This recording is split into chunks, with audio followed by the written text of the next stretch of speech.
प्यारे साथियों, आज के इस वीडियो के माध्यम से आप लोगों के बीच एक बार पुनः प्रेजेंट हो चुका हूं। इस वीडियो को आप लोग गौर से देखिएगा और अंत तक देखिएगा। मैं इस वीडियो में पूरी डिटेल्स जानकारी देने वाला हूं। काउंसलिंग में क्या होगा, कौन से डॉक्यूमेंट लगेगा, किन कैंडिडेटों के रिजल्ट आएंगे, कब तक रिजल्ट आने वाला है और कितने सही बनाकर आए होंगे, यानी कि कट ऑफ आप लोग को क्या रहेंगे, पूरी डिटेल्स जानकारी आप लोग को मिलेंगे। तो चलिए वीडियो को शुरू करते हैं। मेरे प्यारे साथियों, सबसे पहले जानकारी दे दूं कि टेलीग्राम ग्रुप का लिंक डिस्क्रिप्शन में है, ज्वाइन करिए। वहां से कोई भी प्रश्न पूछना हो तो डायरेक्ट हमसे बातचीत करके जानकारी ले सकते हो।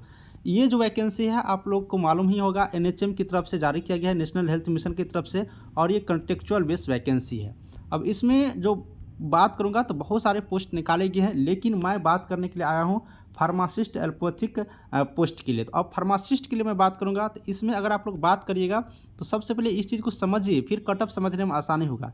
जैसे एनयूएचएम प्रोग्राम में देखेंगे 209 सीट है और सैलरी 19,101 है। दोनों से मतलब है सैलरी और सीट से।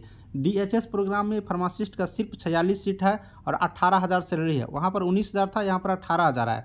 अगर आप लोग यहाँ पर देखते हैं आरबीएसके में, तो आरबीएसके में 186 और 13,500 है, यानी कि सैलरी का यहाँ पर घट भी रहा है। उसके बाद दोस्तों यहाँ पर अगर आप लोग बात करिएगा तो 50 फाइनेंस के अंतर्गत भी आप लोग को फार्मासिस्ट का पोस्ट 4 पोस्ट है और सिर्फ इसमें सैलरी 15,000 है। तो इस तरह से आपने देखा कि प्रोग्राम अलग अलग है, सीट अलग अलग है और यहाँ पर सैलरी अलग अलग है। इसका मतलब ये है दोस्तों, कोई भी व्यक्ति अगर जॉब करेंगे तो कम से कम उसको तो 18,000 20,000 सैलरी चाहिए, तब तो ही वो खा पी सकेंगे, अच्छे से रह सकेंगे, 4 परिवार चला भी सकेंगे, खाने पीने का बस। इससे ज़्यादा तो कुछ हो नहीं सकता है। तो ज़्यादातर कैंडिडेट एनयूएचएम प्रोग्राम के अंतर्गत फॉर्म अप्लाई किए होंगे और यही चॉइस करेंगे, और इसमें सीट भी संख्या ज़्यादा है, ऐसा आप लोग सोच सकते हो, क्योंकि इसमें सैलरी भी 19,000 है, बाकी में 13,000 15 ऐसा है। लेकिन यहाँ पर मैं आपको जानकारी दे दूँ कि आप लोग हो सकता है कि अलग अलग प्रोग्राम में अप्लाई किए होंगे या सारे प्रोग्राम को अप्लाई किए होंगे, लेकिन कट ऑफ आप लोग को एक ही जैसे बन के आएंगे, सारे के लिए एक कट ऑफ बन करके आएंगे। ये नहीं कि उसके लिए अलग कट ऑफ उसके लिए अलग आएंगे। तो ये चीज़ होगा। अब अगर आप लोग फार्मासिस्ट पोस्ट की टोटल वैकेंसी देखेंगे सारे प्रोग्राम मिला करके, तो आप लोग को टोटल 445 सीटों के लिए यहाँ पर फार्मासिस्ट की वैकेंसी है।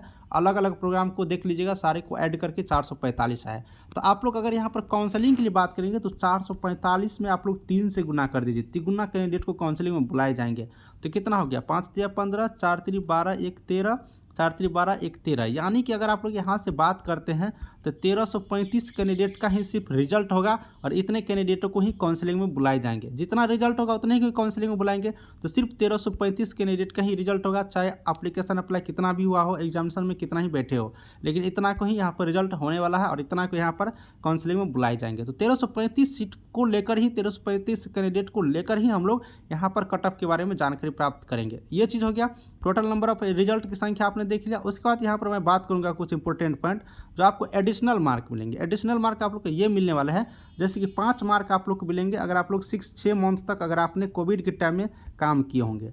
10 मार्क मिलेंगे अगर आपने 1 साल तक कार्य किए होंगे तब जा करके, और 15 अंक मिलेंगे आपको मतलब 1 साल 6 मंथ अगर आप लोग काम किए होंगे तब जा करके, ये आपको एडिशनल मार्क मिलेंगे। और ये एडिशनल मार्क कब मिलेगा, जब आप लोग मिनिमम क्वालिफिकेशन प्राप्त करेंगे। मिनिमम क्वालिफिकेशन का मतलब ये है कि जैसे कि आप लोग को जनरल वाले के लिए यहाँ पर 33 नंबर है, तो 33 नंबर अगर आपने प्राप्त किया, फिर जा करके आपको ये एडिशनल मार्क, यानी कि जो आपको एक्सपीरियंस का मार्क है कोरोना वाला, वो इसमें ऐड होगा।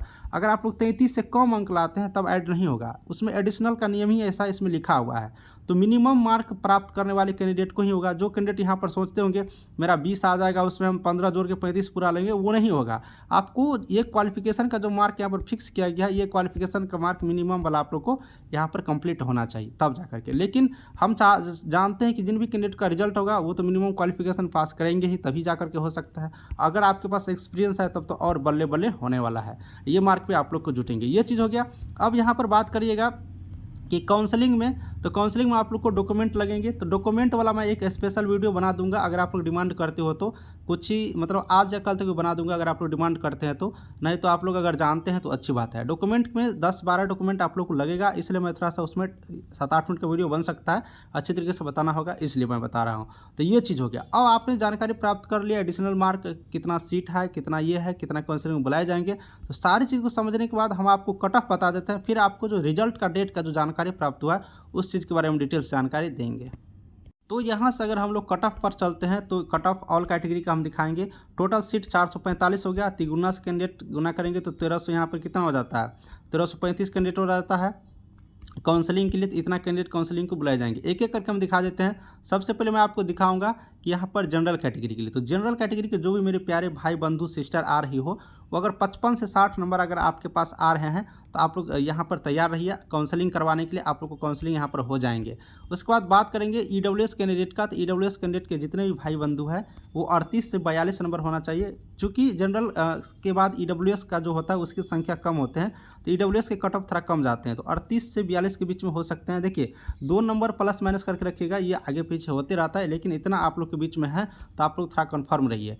ओबीसी की बात करिएगा तो ओबीसी का ये 40 से 45 रह सकते हैं ओबीसी का, चूँकि ईडब्ल्यूएस से संख्या ज़्यादा ओबीसी का होता है और इसकी संख्या थोड़ा कम होती है, इसलिए ओबीसी की थोड़ा कट ऑफ ज़्यादा जाएंगे और इसका कम होंगे ओबीसी के कंपेयर में। तो ओबीसी के आप लोग को 40 से 45 रह सकता है, इस चीज़ को आप लोग समझने होंगे।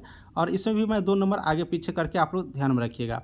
एससी की बात करेगा तो 38 से 40 नंबर आ रहे हैं, तो श्योर रहिए। और एसटी के जो भी बंधु भाई ब्रदर हो सिस्टर हो, 40 से 42 नंबर अगर आपके पास सुरक्षित है तो आप लोग भी श्योर रहिए, आप लोग को भी यहाँ पर रिजल्ट होने में कोई कठिनाई कोई दिक्कतें नहीं आएंगे। तो आपने हर एक कैटेगरी का कट ऑफ भी देख लिया कि किस कैटेगरी के कितने कट ऑफ आने वाले हैं, ये चीज़ हो गया। अब यहाँ पर बात कर लेते हैं हम लोग थोड़ा सा रिजल्ट का, कि रिजल्ट का क्या प्रोसेस होगा। देखिए रिजल्ट आप लोग को यहाँ पर उम्मीद यहाँ पर जताया जा रहा है कि 20 जनवरी तक रिजल्ट जारी कर दिए जाए। 20 जनवरी तक, अगर 20 तक नहीं होता है तो इस मंथ के लास्ट तक हर हाल में कर दिए जाएंगे, क्योंकि एनएचएम के ऊपर से ही कहना है, ऊपर से ही, क्योंकि नेशनल हेल्थ मिशन भारत सरकार की तरफ से ऑर्गेनाइज हो रहा है, हर एक स्टेट में उनका ब्रांच है। तो यूपी के लिए जो वैकेंसी जारी किए गए उनको ऊपर से यहाँ पर दबाव है कि फरवरी में हर हाल में लोगों को ज्वाइनिंग करा लिया जाना है।